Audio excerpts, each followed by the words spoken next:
Hey everybody, it's Julie, and in today's Hello Monday, I'm going to be playing with the Christmas Scribble stamp set, which we released last year. And this year, for the Holiday 2 release, we created matching dies. And I wanted to share that I store the dies with the matching stamp set. So that way, I don't forget that I actually have matching dies for my stamps. So this is kind of helping to condense my storage and keep me organized and remember what I have, because it's hard to do when you got lots, right? And I'd gotten a lot of questions on how I did the background on this card, so that's what I'm showing today. I'm going to start with some licorice black cardstock, just going to score it and fold it. I'm going to crease it with the bone folder. That's a Teflon bone folder. I love that thing because it eliminates any shine on the paper surface when you crease your fold line with it. And I'm prepping the surface with the powder tool because I want to do some heat embossing, and I don't want the embossing powder to stick anywhere else but where I'm stamping with the Versamark. So I've inked up a sentiment from 'Tis the Season, which was also released last year. It says it's beginning to look a lot like Christmas. And then I'm going to use Stampendous Detail White embossing powder over the top of this because I find that the detail powders work a lot better when I'm doing words and then they don't muddy and blur together.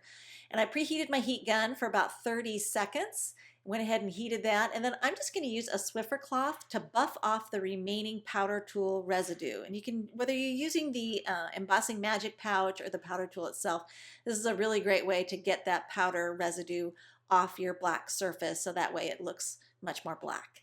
So now that that's ready, I'm going to take a little stamp set. This is from the Holly Jolly stamp set, what that was released this year, and it's these little teeny tiny snow dots, and they're kind of scattered. And I'm using Hero Arts pigment ink. This is Unicorn White, and I'm stamping over the top here, and I'm concentrating it in the upper right corner because I wanted to create a blizzard effect.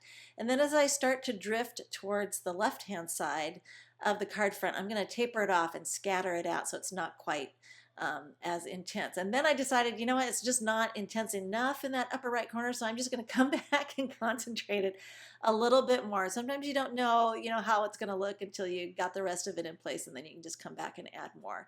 So once I have that done, it looks nice. Oh, I had to add one more. I'm going to set that aside to air dry while I work on the rest of the card. Now this is watercolor paper. This is the Canson 140-pound watercolor paper. I'm stamping on the smoother side. Watercolor paper usually has a rougher side and a smoother side, and I like to stamp and watercolor on the smoother side because I get a crisper impression when I do that. So I'm using Archival Jet Black because I want to do some watercolor work. And I love this tree. I just think it's so fun. I drew a lot of scribbled trees before I came up with this one. And now I'm going to take the matching die, and here you can see that it only cuts the top of the snow line. It doesn't actually cut the complete image out, and there's a reason for that, and I'll show you why in a second here. So I'm going to line that up. I'm just using the tree and the star to line that up right over the top, and because I can see through it, it's really easy to get that into the right spot. And then I'm going to use some Post-it tape. I'm going to neutralize it a little bit by pressing it against my hand. And sometimes the tape is stickier than you want it to be when you send it through the Big Shot, and then it tears your paper surface. So you can neutralize it a little bit by doing that and then peel it back on itself, and that will usually avoid any tearing of the paper surface. So now you can see my tree is only partially cut out. So here's what we're going to do. I'm going to take a pen and I'm going to continue the snow line. I'm going to start at one end there and just kind of draw a bit of a swoopy freehand line and just meet up there where the image actually ends and create a continuous snow line there across that piece with a fine tip black marker that is also bleed proof. I think it's by Faber-Castell. And then I'm going to trim along the top of the snow line and meet where the die cut is. And now I have a single piece that has the tree and the snow all hooked together. It's not separate pieces. So I love being able to do that. And then I'm going to start watercoloring. And I'm using the Kudetake Ganzai Tambi watercolors. And I have a little palette there in case I wanted to do some color blending, but I didn't end up needing to do that. I just went ahead and started painting. So I'm sorry that that's in the shot, but it just was there in case I needed it. So I'm just using the individual colors. I took the little pots out of the box. I have the big set of the Kudetake Ganzai Tambi, and it's big, so I don't like to have it in my way on my work surface. So I just grabbed the colors that I wanted to work with and set those onto my work surface, and then I can just pop those back into the box where they belong. And I'm just creating the snow line there. I always like to create a little bit of a soft blue wash there over the top of my snow line. I think it makes the snow look whiter. And then to 3D pop this, I'm going to put some foam tape on the back of it, And now this panel is completely dry and I can stick this right on top, and there's lots of support everywhere so I don't have any sag occurring. No saggage, right?